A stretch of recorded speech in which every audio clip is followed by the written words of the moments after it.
네, 안녕하세요. 수익을 말하다 김보람입니다. 오늘 수익을 말하다에서는 무국선생으로 잘 알려지신 다인인베스트 이승조 리서치 센터장님과 함께합니다. 안녕하세요. 네, 안녕하세요.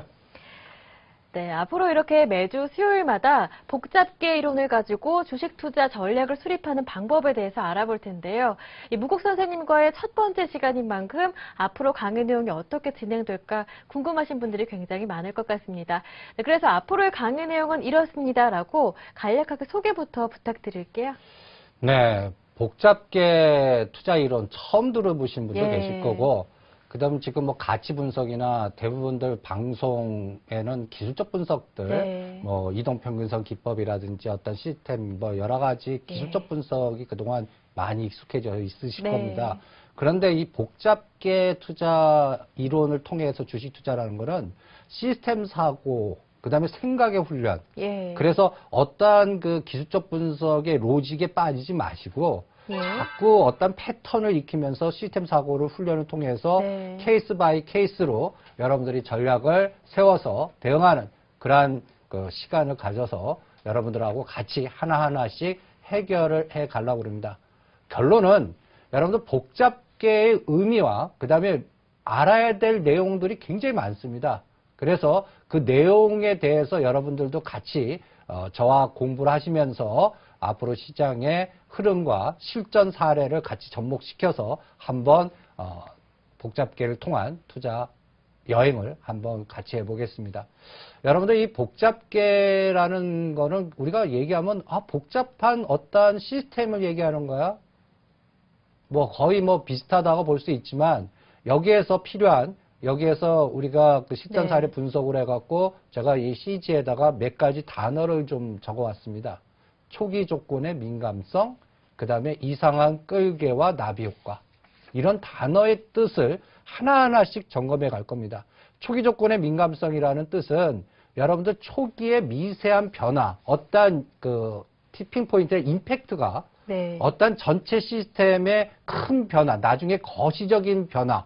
우리가 나비 효과라고 그러면은 일반적으로 나비의 날개짓이 태풍으로 전환되는 어떤 동태적인 추적 과정을 로렌츠라는 기상학자의 이론을 통해서 우리가 공부한 적이 있으실 겁니다. 그런데 이게 주식시장하고 무슨 관계냐 할 때 저는 아주 밀접한 관계가 있고 주식이라는 거는 이 초기 조건의 민감성의 초기 기점에서 판단을 해갖고 미시적인 초기의 어떠한 징후에서 투자 전략을 수립해서 그 시스템이 거시적인 변화가 나올 때 그때까지 시간 여행하는 그러한 전략으로 하나의 복잡계 투자 전략을 규정시켜 드리고 싶습니다. 그래서 여러분들 이번 복잡계 투자 공부를 하실 때 초기에 좀 학습 스타디가 많이 필요하신데 제가 소개 하나 하겠습니다. 사이트를 하나. 다음 사이트는 www.complexity.co.kr이나 or.kr입니다. 삼성경제연구소에서 복잡계 네트워크라고 하는 사이트가 있습니다.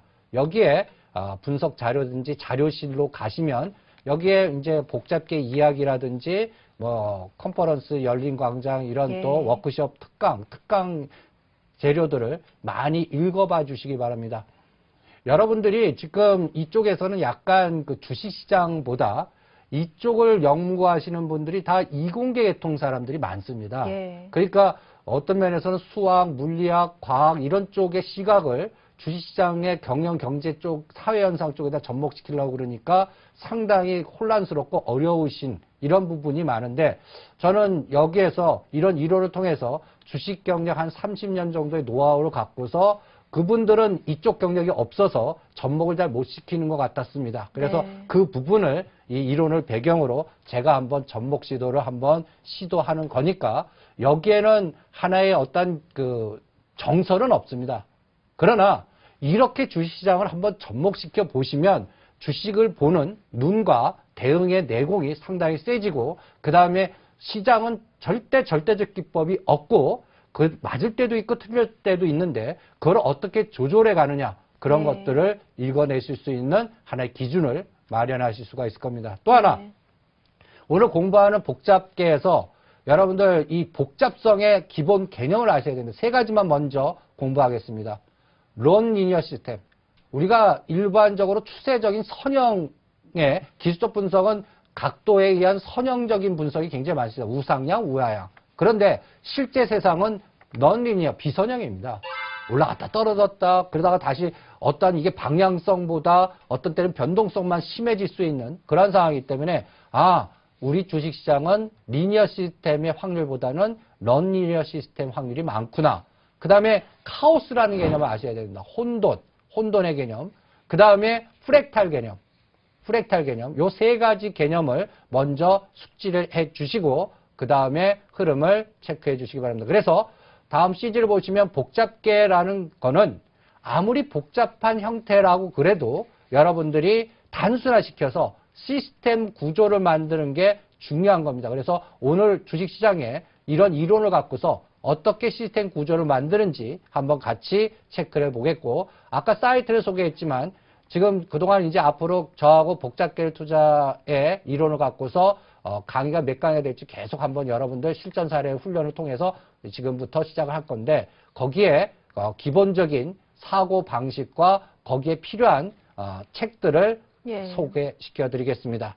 여기에서 두 가지 책을 소개시켜 드리겠습니다. 첫 번째는 복잡계 개론을 해갖고 여러분들 삼성경제연구소에서 출판한 복잡계 이론에 대한 원론적인 책이다 이렇게 생각해 주시기 바랍니다. 그 다음에 또 하나 책은 이거를 이용해서 제가 실전 주식시장에 어떻게 접목시켜 볼까 해서 사례 분석을 통한 복잡계 투자 혁명이라는 책을 하나 적어놓은 게 있습니다. 이 두 가지 책을 기본 교과서로 하고 그 다음에 매일매일 필요한 부차적인 교과서나 참고 자료들은 계속 사이트나 이런 시간을 통해서 소개를 시켜드리겠습니다. 그러니까 이 시간을 통해서 여러분들 강의 끝나면 한 100권 정도 이상은 읽었다라고 할 정도의 이러한 강의 내용이니까 여러분들이 그거를 같이 한번 따라서 같이 훈련을 한다 생각하시고 같이 한번 복잡계 투자 이론의 투자 전략에 같이 한번 참여하시고 같이 한번 따라와 보시기 바랍니다. 네, 공부할 책이 굉장히 많습니다. 삼성경제연구소에서 만든 복잡계 개론이라는 책과 이승조 센터장님이 직접 지으신 복잡계 투자혁명이라는 책을 교재로 강의가 진행되게 되고요. 또 한 가지 복잡계 네트워크 사이트에 들어가셔서 복잡계 이론에 대한 기초적인 지식을 미리 공부하신다면 강의 듣는데 더 도움이 되실 것 같습니다. 자, 그렇다면 이 비선형 세상, 말 그대로 선형이 아니다, 곡선이라는 말인데요. 예측할 수 없는 시장이 지배하는 주식 투자 세상을 이해하려면 먼저 어떠한 이론이 필요한가요? 그 비선형을 쪼개면 선형이 될 수 있거든요. 그러니까 이거를 쪼갤 수 있는 어떠한 그 분기점, 마디를 어떻게 설정하느냐가 첫 번째 중요하고요. 그 다음에 사회현상일 때 그 조건문, 만약에 어떤 상황이 되면 앞으로 어떻게 될 거다. 우리가 컴퓨터를 만들 때 기초적인 그 조건문의 명령문이 if, 그 다음에 then, 그 다음에 and or라는 어떠한 그 부호를 갖고서 컴퓨터의 그 논리 구조를 만들거든요. 이 CG를 보시면 여러분들 if문, 앞으로 만약에 시진핑 시대에 내륙 철도라든지 그 다음에 도로 건설이라든지 경기 부양 대책에 대규모 자금을 투여해서 경제 성장 정책을 수립한다면 우리나라는 어떤 종목들이 갈까? 이게 if문이거든요. 그러니까 그 상황이 이미 발표되기 전에 그 가능성 확률이 이번에 얼마나 될까 설정하고 거기에 연동된 종목을 먼저 시스템 구조화 시켜놓는 겁니다.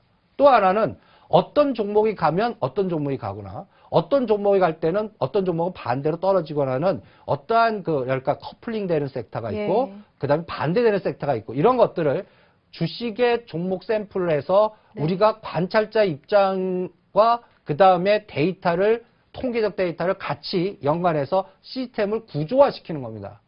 이 구조론이 제일 중요하다라고 제가 생각하는 겁니다. 그래서 여러분들이 이쪽은 생물학이나 화학이나 정치나 어떤 물리 쪽에 이런 이론이 먼저 발달이 됐어요. 그래갖고 주시장을 접목하다 보니까 사례가 굉장히 없는데 여러분들 일단 정치 쪽이나 물리학 쪽이나 아니면 지금 현재까지 단순하게 우리가 사회현상으로 경험했던 거를 복잡계 현상으로 설명하면서 요거를 샘플링 해갖고 주시장은 어떻게 접목할 건가를 한번 쭉 설명해 보겠습니다. 여러분들 이 그림을 한번 보시죠. 제가 이 격자 시스템이라고 그럽니다. 여러분들이 이 어떠한 의사결정을 갖고 있는 어떠한 의사결정의 기본 행위 섹터가 어떤 방향성을 줄 때 상호작용에 의해서 예를 들어서 우리나라가 앞으로 지금 오바마 대통령이 재선된 이후에 중국은 어떤 정책을 쓸 거고 미국은 어떤 정책을 쓸 거고 여러분들 지금 여기에 따라서 우리 시장은 어떻게 변화될 건가 이렇게 사고를 한번 생각해 보는 겁니다. 예. 그럴 때 여러분들 보면 지금 시장에서는 재정절벽에 대한 핫 이슈가 되지만 전 재정절벽 무시하라고 그럽니다. 당장 해결될 거 없거든요. 예. 그러니까 복잡계 시각으로 보면 그게 우리 시장한테 굉장히 큰 영향을 줄 것 같지만 복잡계 시각으로 보면 재정절벽은 금년 안에 해결되지 않는다. 네. 그건 시간을 끌고 그 해결은 내년도까지 시장에 발목 잡는 역할을 해줄 뿐이지 예. 실질적으로 가장 핫 이슈는 오바마 대통령이 먼저 대통령이 된다면 먼저 어떤 정책을 합니까? 동남아 순방부터 먼저 하거든요. 예. 그게 더 중요하다는 거죠. 왜 동남아 순방을 먼저 할까? 그 동남아 순방을 할 때 어떤 나라를 갈까? 그럴 때 미얀마, 캄보디아, 태국을 방문합니다. 예. 그게 다 중국의 바로 밑에 있는 나라들이거든요. 예. 그러니까 여기에서 외교 정책으로 중국을 포위하는 전략. 그러니까 G2의 위상이 커지니까 시진핑 시대에서의 전략은 국경 분쟁과 외부로 나가는 에너지가 커질 때 미국은 그걸 방어할 수 있는 그런 전략으로 포위 전략으로 자기 파트너들을 중국과 밀접하게 연관되어 있는 또 중국의 영향력이 커질 수 있는 미얀마, 캄보디아 이런 나라에 벌써 외교 전략을 쓰는 겁니다. 여기에 따라서 우리 시장은 거기에 큰 흐름이 결정되고 여러분들 지금 우리 시장은 굉장히 변동성이 재미없고 주가 하락하지만 동남아 시장, 우리가 소위 아세안이라고 하는 시장은 지금 급등합니다. 말레이시아, 인도네시아, 태국 이런 시장들을 보시면 급등하고 있습니다. 벌써 유동성은 벌써 돈 냄새를 맡고 그쪽으로 힘이 집중이 되고 있다는 얘기입니다. 이런 현상들을 복잡계 시각에 어떠한 큰 물줄기에 가서 초기 조건의 미세한 변화. 왜 오바마 대통령이 재정절벽의 그 문제를 바로 해결되지 않고 거기에 집중하지 않고 오히려 외교 정책을 더 집중하면서 동남아, 우리가 소위 얘기하는 개발도상국에 우리가 생각하면 중국이나 미국이나 유럽이 더 중요한데 그 왜 동남아 쪽을 먼저 타겟팅을 잡을까? 이게 주시장에서 복잡계를 보는 가장 초기 조건의 미세한 분야가 전체 시스템을 변화시켜 줄 수 있는 하나의 큰 흐름이 되지 않겠나. 그래서 지금 저는 미국 오바마 대통령이 동남아시아 가는 현상을 이런 시스템 구조를 로직화시키는 겁니다. 초기에는 시장은 별 반응을 안 해요. 그래서 여기에서 시장은 밑에 초기 반응은 미세할 겁니다. 그러다가 우리가 소위 얘기하는 임계점이 있습니다. 우리가 그 물을 끓때 100도씨 가면 물이 그냥 방방 뜨어서 우리가 보이듯이 우리가 소위 그 경영학 쪽에서는 임계점 티핑 포인트라는 단어를 많이 보셨을 겁니다. 네. 즉 시장이 확산되는 기점이에요. 즉 맨 처음에 10반의 감기 걸린 환자가 2명의 환자가 있는데 이 환자들이 개구장이에서 맨 처음에 담임 선생이 초기에 잡았으면 전교로 확산되는 걸 막을 수가 있었는데 이 2명이 A반도 가고 B반도 가고 뭐 여러 가지 돌아다니면서 전교에 다 퍼지는 그 티핑 포인트를 잡아내듯이 우리 이러한 임계점이 나올 때까지 우리는 인식을 못합니다. 주식시장에서 인식을 못해요. 그러니까 여러분들이 한번 실전 사례로 왜 오바마 대통령이 동남아 외교에서 포위 전략과 G2 위상의 이런 것들에 의한 그리고 지금부터 여러분들 이쪽 무시했다면 오늘부터 홍콩 H시장, 대만 시장, 그 다음에 말레이시아 시장, 인도네시아 시장 이런 종목들이 현재 시점에서 D-3개월, D-6개월 전에 주가 파동을 한번 검증해 보십시오. 벌써 그쪽으로 에너지가 커지고 있다. 이런 걸 많이 느끼실 겁니다. 그러면 그게 언제 확산되느냐? 중국의 본토 시장이 급등할 때 그때 확산이 됩니다. 우리 눈에 다 보이는 거고요. 그러니까 그런 감각을 이런 시스템으로 구조화시키는 겁니다. 처음에는 안정기로 갔다가 혼동기에서는 우리가 잘 파악을 못하다가 임계점에서 급격하게 우상향으로 급등하는 이런 급변기가 나왔을 때 우리는 그때 흥분하고 주가를 따라가거나 추격 매수하게 된다. 그런데 복잡계 시각을 보면 초기에 혼동 국면에서 초기에 미세한 변화를 읽고 여기에서 확률적으로 그쪽 데이터와 그쪽 가능성을 전략화시킨 다음에 그쪽 관련된 종목들을 이미 선취매하거나 분산 투자해서 그런 상황을 동태적으로 추적하는 게 더 중요하다. 이런 겁니다. 그러니까 그런 부분들을 이러한 시스템 사고로 로직화 시켜서 대응하는 그런 감각입니다. 한 예를 한번 들어볼게요. 네. 2002년 월드컵 한번 보셨어요? 예, 저 봤죠. 예, 그때 네. 그 시청 앞에서 그 붉은 한마디 난리치지 않았습니까? 네, 그렇죠. 그런데 초기에는 얼마의 인원이 모였는지 아십니까? 초기에는 대략 글쎄요, 얼마나 모였을까요?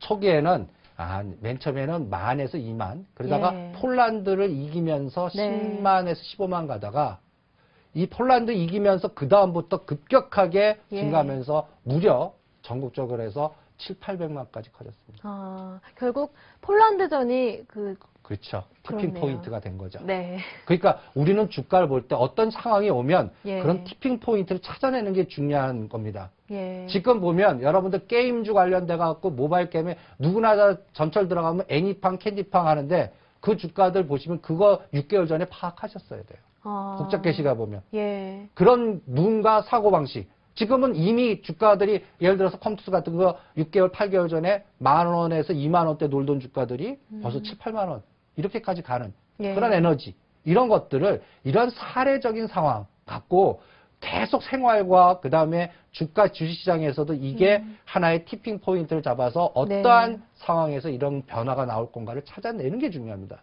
예. 그래서 이러한 시스템 로직과 어떤 변수가 시장의 큰 핫 이슈화가 될 건가 네. 이런 것들을 찾아내고 대응하는 게 중요하다. 거기에서 또 하나 여러분들이 이론을 좀 아셔야 될 게 있습니다. 다음 CG를 한번 보시죠. 주가는 계속 상승하다가 어느 악재가 나오는데 더 이상 안 빠지는 부분이 생깁니다. 예. 계속 빠지다가 시스템이 안정되면서 횡보하는 국면이 생겨요. 그리고 더 이상 악재가 나오는데도 오히려 올라가는 패턴도 나옵니다. 예를 들어서 요새 LG 디스플레이가 굉장히 좋다고 그러고 적자에서 흑자가 나오는데 네. 금년도 5월 달에서 7월 달에 LG 디스플레이 보면 대부분 리포트 보면 사지 말라 팔아라 그럽니다. 예. 근데 그때 주가 보면 22,000원, 2만 원이었거든요. 3만 음. 원대에서 2만 원, 22,000원대 심리는 다 팔자 분위기나 그다음에 전체적인 거는 네. 적자 기업이 언제 흑자될지 모르는 상황에서 이 주가는 계속 떨어질 것 같은데 오히려 어느 시점부터 악재가 나오는데도 더 이상 떨어지지 않고 거래량이 증가하거나 올라가는 시스템 하락에서 안정적인 횡보 국면 됐다가 상승으로 터닝하는 이런 국면이 생깁니다. 이거를 로직화시킬 수 없나 이게 우리 고민인 거죠. 예. 그러니까 어떤 시점에서 이게 악재가 더 이상 반영되지 않고 악재가 나오는데도 더 이상 떨어지지 않는 거예요. 예를 들어서 요새 자동차 기아차 갖고 그걸 학습 스타디 한번 해보세요. 기아차가 실적이 나쁘고 뭐 여러 가지 악재가 나오는데 예. 55,000원을 중심으로 해서 더 이상 빠지지 않고 악재가 나오는데 제자리 뛰게 하거나 예. 부정적 리포트 보고서가 나오는데 오히려 올라가거나 네. 이렇게 평균 시스템 구조를 한번 지금부터 월요일 동안 고가 저가를 가면서 고가 저가의 중심값이 어떻게 되는가를 체크를 해보시기 바랍니다. 그럴 때 여러분들 시스템 내부에서 이 종목에 영향을 주는 변수가 있고요. 외부에서 영향을 주는 변수가 있습니다. 그걸 네. 지금 제가 예를 들면 기아차 갖고 한번 설명하면 내부에서는 기아차의 실적과 연동되거나 기관에 지금 현재 뭐 청산 들어가서 이쪽은 매도한다 그리고 경기 방어주로 간다는 내부적인 수급의 전략 이런 것들을 그 시스템 내부에 의한 거니까 요동이라고 표현합니다. 이거를. 그래서 요동은 시스템 내부에서의 그 각 종목의 영향을 지키는 변수를 요동이라고 합니다. 근데 섭동이라는 개념은 외부에서 흔드는 겁니다. 예. 외부에서 흔든다는 개념은 뭐냐면 자동차 섹터에 대한 예를 들어서 토요타 경쟁 관계에 있는 토요타라든지 네. 유럽의 자동차라든지 아니면 그 국제적인 자동차의 질서의 법이 바뀌는 거예요. 그래서 연비라든지 이런 거에 또 확산이 돼갖고 미국뿐만 아니라 카나다, 중국까지 다 확산돼갖고 이 악재가 생각보다 더 충격해서 외부적인 변수에 의해서 기아차의 장기 실적이 더 영향받을 때 이럴 때는 섭동이죠. 그러니까 이런 두 가지 변수의 사고를 또 여기다 같이 접목을 시켜주시기 바랍니다. 그리고 우리가 잘 아는 나비 효과, 우리가 기상학자가 지금 우리한테 알려준 나비 효과라는 게 뭐냐면 이 CG 보면 나비 효과가 이분이 자기가 연구를 할 때 이 시스템의 태풍이, 허리케인이 어떻게 이렇게 변화 줄까를 기상의 온도 여러 가지 변수들이 있지 않습니까? 예. 온도, 그다음에 또 압력, 그다음에 또 수분, 뭐 여러 가지 변수들의 통계 데이터를 넣고 했는데 어느 갑자기 정전이 돼버린 거예요. 예. 그래갖고 그걸 다시 돌리자니까 굉장히 너무 오래 걸리지 않습니까? 네. 그래서 소수점 8자리를 돌리는 거를 5자리, 그 밑에 3자리 딱 끊어놓고 줄여놓고 아주 간편하게 그걸 딱 입력시켰는데 예. 패턴이 확 바뀐 거예요. 그 소수점 0000 끝 몇 자리, 3자리 그 숫자를 없애버렸는데 전체적인 구조가 바뀌어버리는 거예요. 예. 이게 뭐지? 거기에서 이런 직관을 얻으신 겁니다. 어떤 직관이냐? 초기의 미세한 차이가 전체의 시스템을 변화시키는 게 사회적인 현상에 무수히 많이 나오는구나. 네. 자연현상이나 사회현상에. 그러니까 우리가 남녀관계의 사랑이라도 3초에 저는 승부가 난다고 보거든요. 예. 이 사람은 내 사람이야, 아니야. 이것도 마찬가지. 네. 주식도 초기에 가장 중요한 포인트에서 이 종목이 크게 갈 종목이야 아니면 아니야가 결정될 때 우리는 그 초기의 미세한 임팩트를 찾아내는 게 저는 더 중요하다고 보는 겁니다. 그래서 매일매일 여러분들은 수많은 정보를 받습니다. 이게 초기의 미세 조건의 전체 시스템을 변화시킬 수 있는 임팩트가 되느냐 안 되느냐 이걸 찾아내는 게 중요해요. 내가 오늘 두 가지를 하나 제시했습니다. 임팩트를. 왜 오바마 대통령은 재정절벽에 신경을 안 쓰고 아세안 쪽으로 먼저 해서 중국과 연관된 외교 전략을 먼저 왜 집중할 건가? 이 초기 조건의 이 변수가 앞으로 전체 시스템에 어떤 영향을 미치는지 한번 저하고 강의를 해가면서 쭉 실전에 한번 접목을 해보시기 바랍니다.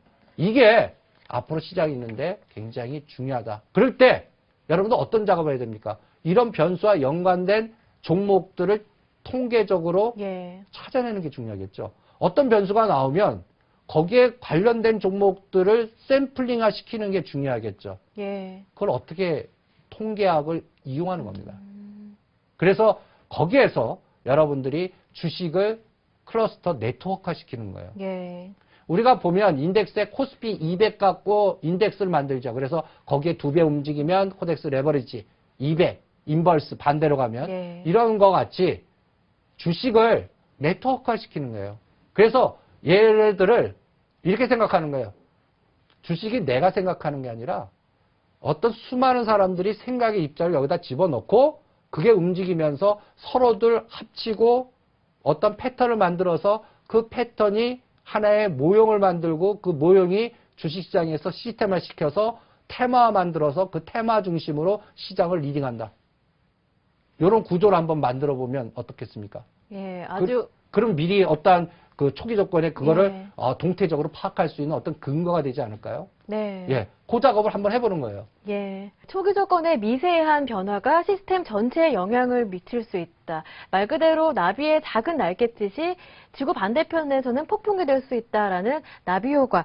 아마 저뿐만 아니라 많은 시청자분들이 영화를 통해서도 접해보신 분들이 있을 것 같은데 이 나비 효과를 주식시장에 접목시킨다. 아직까지는 굉장히 생소합니다. 어떠한 방식으로 접목을 시킬 수 있을 것인지 지금부터 또 들어볼게요. 그러니까 생각의 입자를 종목이라고 생각하는 거예요. 예. 그래서 우리가 네트워크를 연결시키는 거예요. 네. 우리가 지금 SNS 세상 아닙니까? 예. 최근에 SNS 세상 관련된 종목으로 뭐 다날이라든지 이런 모빌이라든지 이런 종목들이 당연히 급등한 것도 네. 보시면 이 게임 스마트폰 시대에서 이쪽과 관련된 또 선거가 있으니까 거기에서의 그 관련된 내용들의 그 우리가 트래픽량이 굉장히 증가하면 이쪽 관련된 회사들의 수익성이라든지 또 광고 효과 이러면 이 관련된 주가 에너지가 증가하지 않을까? 네. 이런 것들이 실제 현상이 되면서 그쪽과 관련된 종목들이 뭐가 있지?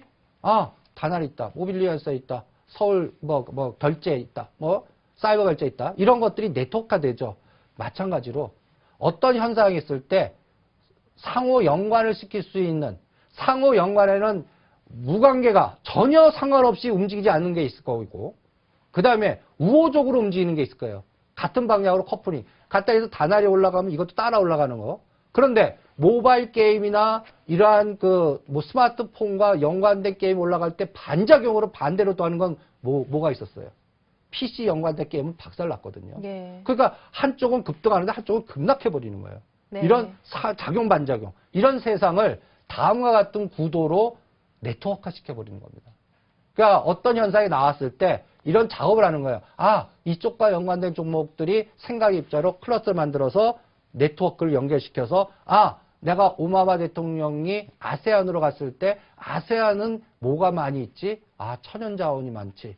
그 다음에 또 그쪽에 관련돼서는 또 뭐가 필요하지? 또 그 나라들은 개발도상국이니까 어떠한 경제력의 자금이 필요하다. 그러면 일본과 지금 보시면 미국이 거기다 자금 대갖고 니네들 도로 지어줄게, 공장 지어줄게. 지금 보면 오늘 뉴스에 도요타가 뭐 태국 들어간다, 어디 베트남 들어간다, 이런 기사들이 막 나옵니다. 예. 이런 것들이 지금 시장의 전 세계적인 중심으로 유럽인 단기간 해결될 거 없고, 그러다 보니까 중국 밑에 있는 동남아 쪽에 전략을 집중화해서 견제 들어가면서 지금 현재 그쪽이 개발도상국에 관련된 에너지를 증가시켜서 오히려 돈 지원해주고 거기에서 경제력화해서 자기네들 물건 팔아먹는 이러한 선진국의 시스템이 지금 아세안 쪽으로 집중되는구나. 이런 것들을 우리가 읽어낼 수가 있을 겁니다.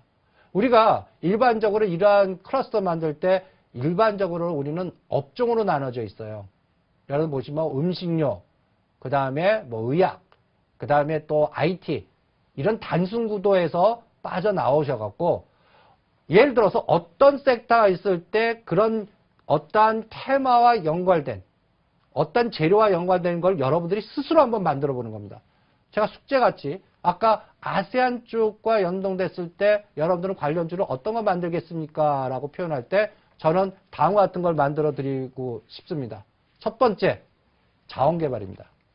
천연자원이니까 아시아 쪽 지역, 보면 지금 영토 분쟁도 보시면 다오다오에서 왜 영토 분쟁, 거기에 관련돼서 또 해저 유전, 그 다음에 셰일가스, 여러 가지, 우리 독도도 그런 또 분쟁이 많거든요. 그러니까 그러한 핫 이슈가 될 때 천연자원 관련된 종목들. 지금 알게 모르게 벌써 한국가스공사, LG상사, 대우인터내셔널 그 종목들이 그쪽과 연관된 클러스터인데 어떻습니까? 벌써 가고 있습니다. 그쪽은. 네. 그 다음에는 여러분들 태국이 작년도에 대규모 홍수가 났죠. 예. 우리나라는 4대강 얘기하면 굉장히 정책적 이슈가 되면서 굉장히 노이즈가 많은데 태국 쪽 국민들은 빨리 우리나라 4대강에서 수로 만들어서 우리 제발 홍수에서 벗어날 수 있는 수로, 물 관리, 이걸 배워라. 거기에 관련된 기업들이 어떤 게 있을까요? 우리 오히려 SOS, 현대건, 지금 현대건설이나 이런 종목들이 굉장히 급락하고 있거나 예. 시장 인기도가 없는데 그쪽 섹터와 연관된 거. 예. 근데 수로 관련된 종목, 이런 물 관리 종목. 그 다음에 그쪽은 또 전력이나 원자력. 우리가 원자력 같은 경우는 굉장히 지금 말이 많지 않습니까? 네. 그런데 우리나라는 이제 원자력 관련돼 갖고는 어떤 전략이 나옵니까? 관리 보수지 우리나라도 이제는 원자력을 설립할 수가 없을 거예요. 국민적 저항이 굉장히 심하기 때문에. 또 일본의 사례도 봤죠. 그런데 그러니까 우리나라 쪽의 원전 관련주에서는 정리 보수되는 종목에 한정 KPS만 올라가고 새로 져갖고 져야 되는 관련된 두산중공업 최근에 급락했죠. 네. 한정기수 급락. 이게 다 벌써 이런 임팩트에 따라서 한쪽인 우상향, 한쪽은 우하향. 이런 전략들이 초기의 미세한 변화가 벌써 이러한 극단적인 어떠한 형태를 보여주는 겁니다. 이런 것들을 이런 이슈마다 클러스터를 만드는 작업을 하는 거예요. 그 작업을 네트워크화 시키는 거예요. 그래서 이 네트워크 종류를 여러 가지, 이렇게 세 가지로 먼저 어떤 이슈에 따라서 중앙 집중형으로 이렇게 분산되는 방식의 패턴이 있습니다. 네. 그러니까 하나의 테마에 여러 가지 종목들이 묶어 있는 거죠. 모바일 게임에는 뭐가 있을까? 핸드폰 부품주에서는 뭐가 있을까? 그러면서 선도주가 3개에서 5개 나온 다음에 후발주 순환이 나옵니다. 이런 패턴을 찾아내는 작업을 한번 해주시고요. 네. 그리고 분산형이 있습니다. 분산형은 이러한 어떤 테마 응집력보다는 어떠한 그 펀드의 수급의 기관의 여러 가지 외국인의 매수 매도에 의해서 그 헤지펀드의 롱숏 전략인지 한쪽은 팔고 한쪽은 사고 하는 이런 시스템 매매에서 지금 기관들이 많이 갖고 있거나 오히려 펀드에 많은 비중을 갖고 있는 종목들은 오히려 분산형 패턴으로 저는 3개월에서 6개월 동안 오히려 박스 전략에 이용당하는 그런 이런 시스템 사고로 네트워크로 보면 오히려 이런 패턴들을 여러분들이 시스템화 시킬 수가 있는 거예요. 그리고 또 하나 가장 중요한 포인트는 이 시스템이 어떤 패턴이 있습니다. 그걸 세 가지로 한번 규격화시켜 보겠습니다. 여러분들 이 세 가지는 다음 같이 패턴입니다. 계속 떨어지거나 올라가다 더 이상 떨어지거나 올리지 않는 수렴되는 패턴. 요 그림이 좀 작지만 여러분들 이거를 전문 용어로 음의 피드백 루프라고 표현합니다. 음의 피드백이라고 표현합니다. 그러니까 현상이 수렴되는 거예요. 계속 급락했다가 제자리 뛰게 하거나 그래서 더 이상 악재가 나는데도 더 이상 빠지지 않는 뭐 수렴 과정을 거치거나 그 다음에 호재가 나왔는데 막 급등하다 더 이상 올라가지 않는 거예요. 그런 마디 국면을 음의 피드백이라고 표현합니다. 이런 패턴일 때는 전략을 마무리하고 기다리는 겁니다. 그 다음에 아까 분산구조의 어떤 시스템 로직에 의해서 헤지펀드 롱숏 전략에서 움직이는 패턴일 때는 순환되는 주기. 고가 저가가 정해져 있으면서 순환되는. 어쩌면 저는 이제 제가 6개월 동안 이 시장을 예측하라고 그러면 전 종합주가지수 이제부터 6개월 동안 쳐다보지 마세요라고 과감하게 얘기해 드립니다. 왜? 기관들의 입장이 지금 돈이 외부에서 새롭게 들어오거나 어떤 강력한 모멘텀이 들어오기 전까지는 자체 내에서 롱숏 전략으로 어느 걸 사면 어느 걸 팔아야 됩니다. 같이 끌고 갈 수가 없어요. 그렇기 때문에 어떤 살리는 종목, 예를 들어서 삼성전자, LG디스플레이, 하이닉스 살리면 반대로 죽이는 종목들이 생기기 때문에 이런 패턴이 롱숏 전략으로 시소식으로 나올 것 같아요. 이게 종합주가지수로 6개월 동안 하단은 1850과 1880, 상단은 1950과 1970 이게 갇혀있을 수도 있어요. 그럴 때 이런 전략일 때는 오히려 거시 변수가 이용당할 수가 있어요. 그러니까 지금은 톱다운 방식으로 여러분들이 어떤 변수가 나왔을 때 이게 플러스다 마이너스다 오히려 역으로 당할 수가 있습니다. 헤지펀드들에 의해서. 그럴 때는 어떤 거냐? 버텀업으로 가는 거예요. 이럴 때 벌써 지수와 상관없이 수급의 개선이 되면서 어떤 임팩트에 집중화되는 섹터들이 지금 나오고 있는 거예요. 벌써 모바일 게임 벌써 갔죠. 엔터테인먼트 갔죠. 예. 그 다음에 이제 앞으로 어떤 섹터들이 집중해서 주가 지수 상관없이 이런 패턴으로 움직일 때 아까 제가 제시한 오바마 대통령이 왜 아세안을 먼저 갔을까? 중국이 시진핑 시대에 이제 들어가는데 이분은 어떤 정책을 쓸까? 거기에서 관련된 종목들 이런 것들이 뭘까? 벌써 아세안하고 중국의 내수시장 관련돼 갖고 CJ그룹이 오늘도 강화하는 걸 많이 느끼실 겁니다. 최근에 CGV는 굉장히 많이 급등을 하고 있어요. 이게 지수와 상관없잖아요. 왜 그럴까요? CJCGV는 베트남, 태국에 우리나라의 그 CJ 멀티플렉스 관련된 극장같이 대규모로 들어가 있고 한류가 그 모멘텀을 주고 있고 우리나라 영화가 오히려 쌀같이 또 동남아 시장에서 굉장히 인기일 때 이 수익성이 벌써 주가를 벌써 미리 알고 선침의 에너지가 등장하면서 주가를 미리 움직이는 이런 현상들이 사회현상과 같이 계속 나타나고 있는 겁니다. 이런 것들을 빨리 파악하는 게 중요하죠. 그럴 때 마지막 패턴. 한쪽은 극단적으로 올라가고 한쪽은 극단적으로 티핑포인트가 급락합니다. 이게 이제 전문가들도 힘든 기점이에요. 티핑포인트를 지나서 우상향, 우하향. 여기에서 전략은 2인계점에서 롱숏, 한쪽은 버리고 한쪽은 사고하는 이런 개념이 나와야 됩니다. 이런 구도를 저는 수치화시켜서 티핑포인트에서 다음과 같이 세 가지 법칙을 하나 말씀드리겠습니다. 여러분들 암만 복잡해도 어떤 집중화의 내부적인 초기 조건의 민감성에서는 세 가지 기본 상황이 나옵니다. 첫 번째, 소수의 법칙. 어떤 대규모의 예를 들어서 아까 붉은 악마에 뭐 800만 명이 전국에서 그 응원을 위해서 월드컵 응원을 위해서 동원됐다. 초기에 소수의 집단이 있습니다.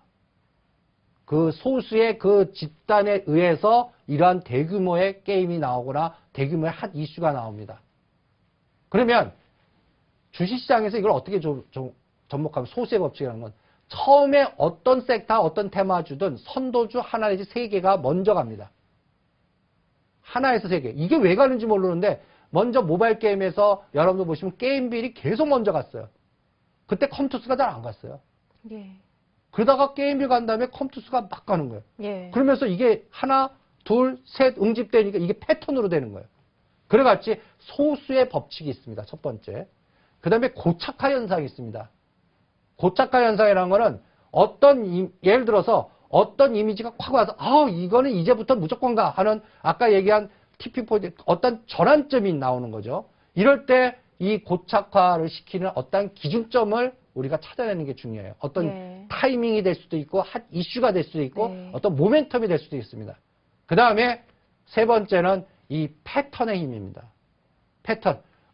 아까 패턴의 룰에서 더 이상 올라가지 않고 어떤 확산됐을 때 이 패턴의 상황의 에너지가 어디까지 갈 수 있는가를 규격화시키는 이 3가지 룰을 갖고서 여러분들이 작업을 하시는 게 중요하다. 이렇게 말씀드리겠습니다. 네. 그렇게 나비효과, 복잡계 이론을 접목시키는 주식시장, 이게 설명을 듣고 나니까 굉장히 쉽다라는 생각이 드는데요. 한마디로 정의를 해보자면 어떠한 재료나 변수가 시장에 미치는 영향을 시스템을 구조화시켜서 그 움직이는 패턴을 미리 알아보자라는 건데, 그렇다면 개별 주식시장에 접목을 시켰을 때 시스템을 구조화시키는 방법 어떻게 해야 하는 건가요? 그렇죠. 그게 이제 저는 네. 컴퓨터를 돌려봅니다. 예.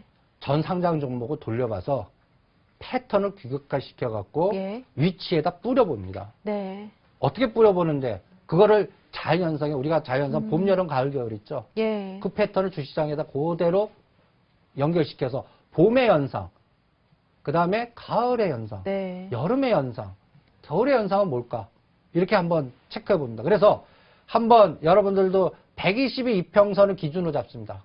시스템 구조를.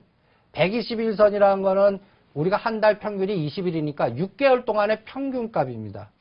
평균값 기준으로 해서 네. 120일 이격이 급락한 상태에서 예를 네. 들어서 그 고가라는 건 여름의 극최고점이라고 제가 표현하겠습니다. 예. 이거를 52주 최고가를 먼저 잡습니다. 52주라고 그러면 여러분들 일주일에 실제 7일이니까 364일이에요. 1년이거든요. 네. 1년 동안의 고가, 저가 기준의 최고가 대비 고점 대비 25%, 38%, 50% 통계를 이렇게 먼저 설정합니다. 그래서 25%와 50% 정도, 그러니까 25% 정도 빠진 종목은 이거는 가을이지 겨울이 아니에요. 겨울은 뭐냐? 더 이상 악재가 나와 있어도 더 이상 빠지지 않는 국면. 대충 우리나라를 대표하는 시가상위 1등 종목은 겨울의 패턴은 제가 통계를 해보니까 25%나 38% 정도에서 겨울의 패턴이 형성되더라고요. 예. 120은. 그리고 중소형주들은 반토막까지 떨어져요. 대부분도 고가 대비 반토막까지 떨어져요. 심지어는 코스닥 종목들은 3분의 1 토막, 5분의 1 토막도 돼요. 네. 그러니까 각 종목마다 겨울의 패턴을 규격화시키는 거예요. 네. 여러분들 코스닥 종목이 반토막 됐다. 겨울 아닙니다. 예. 이런 종목들은 3분의 1 토막, 그거를 통계적으로 52주 최고가 최저가 그거의 5배인 5년 정도의 고가 저가에서 과거 데이터를 잡아내시는 게 중요해요. 예. 그런데 우리가 코스피 200 종목은 네. 대충 38%에서 50% 빠지면 겨울의 패턴이에요. 그럴 때 겨울의 패턴의 종목을 찾아내는 거예요. 그러면 통계를 걸러내거든요. 네. 그런 통계될 그 샘플링을 A군 이렇게 해서 겨울의 패턴의 종목이 지금 어떤 군이 나왔다라는 걸 엑셀로 작업을 하는 거예요. 예. 그거를 매주 5일 단위마다 고가 저가의 중심값이 악재 나올 때 떨어지지 않고 올라가는 그 섹터들 자꾸 동태적으로 검증해 보는 이게 왜 예. 이럴지 왜 이럴까 이런 것들을 찾아내는 거고요. 그러다 보면 이제 시작해서 급등하는 파동이 나옵니다. 봄이라고 표현하는 거는 겨울에서 봄은 저는 121선을 돌파했을 때를 봄으로 봅니다. 120 밑에 있던 겨울이라고 보거든요. 예. 봄이 121선 평균값을 올랐을 때를 봄으로 봅니다. 그리고 저점 대비 시가상위 종목들은 25%, 그 다음에 중소형주는 30% 이상 올라가면 그게 여름의 1단계로 봅니다. 예. 그래서 여름의 1단계는 3번 바뀐다 이렇게 봅니다. 그래서 각도가 38%일 때 1단계, 60에서 100% 갈 때 2단계, 100% 넘었을 때 3단계에서 3단계가 여름의 극점이라고 표현합니다. 그리고 나서 가을은 언제냐? 가을은 뭐예요? 사과가 익어서 나무가 갑자기 뚝 떨어져요. 가을은 못 맞춰요. 가을 진짜 못 맞춥니다. 여러분들이 고점 잡으면 이거부터는 이제 위험하니까 하지 않아야만 되겠구나. 이런 어떠한 직관을 설정하시지 그 꼭대기까지 다 먹겠다. 이 주시장에서 그걸 하겠다면 여러분들 그것 때문에 오히려 실패할 확률이 많습니다. 그러니까 가을은 갑자기 가장 아름다울 때, 가장 화려할 때, 그때 갑자기 사과나무의 사과가 뚝 떨어지는 이런 현상을 가을의 형국이다. 이렇게 하면 여러분들 시스템 구조의 비율 분석으로 체크하실 수가 있을 겁니다. 그래서 거기에서 이러한 시스템을 각도로 8가지 세상으로 한번 나눠보는 겁니다. 이 그림의 이미지가 여러분들 A, B, C, D, E, F, G, H 이게 각각의 각도로 형성된 하나의 이미지다라고 보시면 됩니다. 여기에 관련된 종목들을 다 여기다 샘플링 시켜보는 거예요. 그래서 그 흐름을 잘 이용하셔서 대응을 해 주시기 바랍니다. 그래서 여러분들 한 예를 들게요.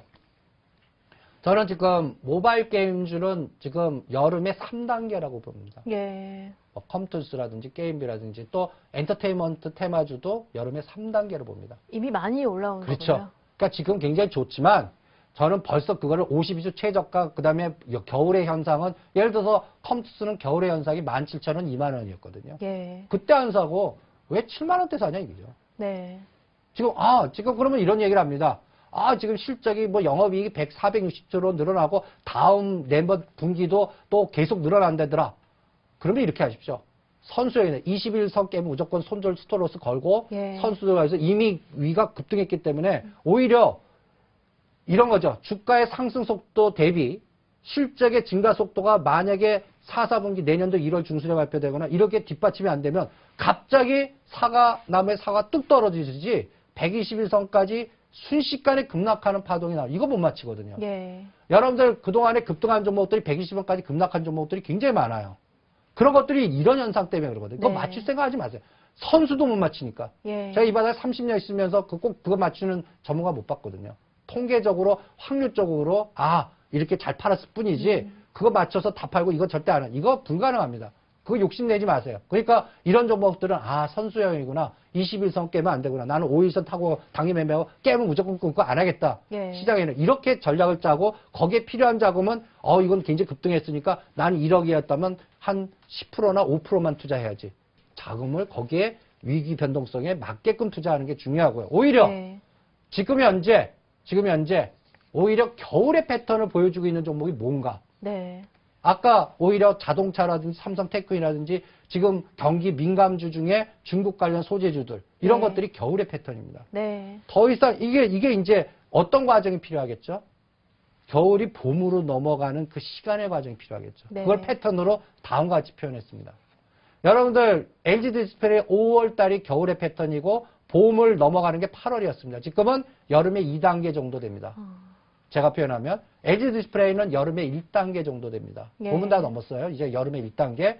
그러면 기아차는 겨울의 단계입니다. 지금 계속 이렇게 떨어지니까 겨울에 봄으로 가는데 한 3개월 정도 시간의 속성이 필요할 거라고 예. 봅니다. 그때까지 이제는 악재가 나왔는데 고가 저가가 더 이상 안 빠지거나 적은 거래량에도 더 이상 시장이 어떤 반응 안 할 때 그럼 조금만 에너지만 들어와도 팍 올라가거든요.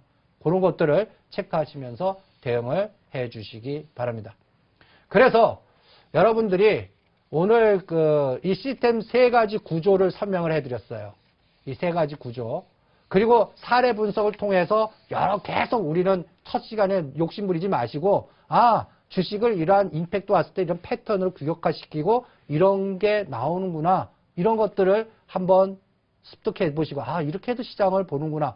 클러스터를 어떻게 만드는구나. 엑셀을 이런 때 이용을 하겠구나. 통계적 데이터를 어떻게 접근하는구나. 이런 것들을 사례 분석을 통해서 검증하시고 그 다음에 여러분들이 계속 이 시간을 계속 시청해 주시면 그동안에 여러분들 기술 분석만 보고 거기에 익숙했던 투자자들이 생각의 지평이 넓고 주식이라는 게 이런 거구나. 그리고 이렇게 투자 호흡을 해서 으긋하게 편하게 할 수도 있구나. 이런 내공이 세질 수 있는 그러한 투자 마인드가 생기실 거라고 자부해 드립니다.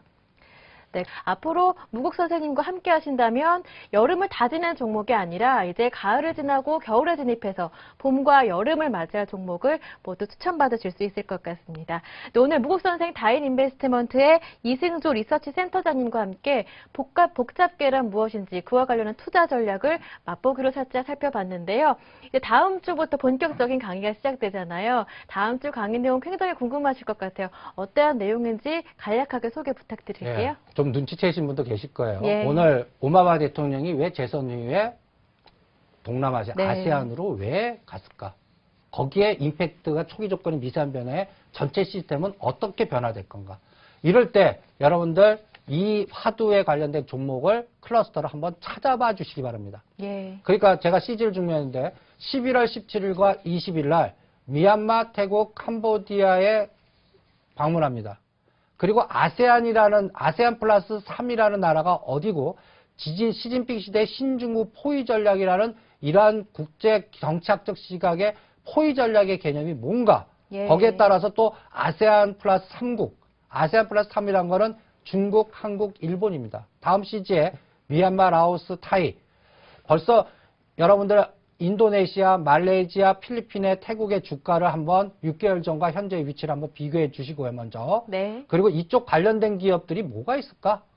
거기를 엑셀로 클러스터 나름대로 한번 뽑아와 주시기 바랍니다. 예. 저도 뽑아와서 보고 이쪽 관련돼 갖고 중국과 그다음에 우리나라가 이 포위 전략에서는 샌드위치로 딱 꼈어요. 네. 그럴 때 대형주는 어떻게 반작용이 나올 거고 펀드 전략도 외국인들 시각의 해지 전략들은 어떻게 작동이 예. 될 거고 여기에서 이거와 연동돼서 가장 큰 혜택을 볼 수 있는 섹터가 뭘 거고 이런 것들을 우리가 샘플링해서 이 초기 조건의 단순한 하나의 임팩트의 사건이 전체적인 나중에 거시 변수로 국제적 정책이나 예. 세계 판도나 이런 것들의 큰 물줄기에 어떤 영향을 미칠 거고 우리 시장에도 굉장히 핫 이슈가 되면서 예. 연말 연초장에 큰 물줄기가 될 수 있다. 이렇게 보니까 왜 아세안을 강조하고 중국을 강조하는지 중국의 포위 전략이 뭔지 G2 시대의 선도주는 뭐가 될 건지 예. 이런 것들을 같이 한번 연구해 가시면서 대응해 주시기 바랍니다. 네, 오늘 첫 번째 시간이었는데 과제가 하나 생겼습니다. 일단 초기 변화가 될 재료는 던져주셨습니다. 오바마 대통령이 재선 선거 후에 공식 방문 외교가 동남아 지역이다. 이렇게 미세 초기 변화를 말씀해 주셨는데요. 그 이후 시장 변화 어떻게 나타날 수 있을 것인지 다음 주까지의 과제가 되겠네요. 지금까지 무국 선생 다인 인베스트 이승조 리서치 센터장님과 함께 수익을 말하다 함께 했는데요. 오늘 준비한 순서 여기까지 마치도록 하고 방송 보시고 혹시 궁금한 점 생기시는 분들은 서울경제TV 수익을 말하다 게시판에 글 남겨주시면 될 것 같습니다. 오늘 남겨주신 과제도 여기에 답변을 달아주시면 좋을 것 같네요. 저는 다음 이 시간에 다시 인사드리겠습니다. 함께 해주신 여러분 고맙습니다.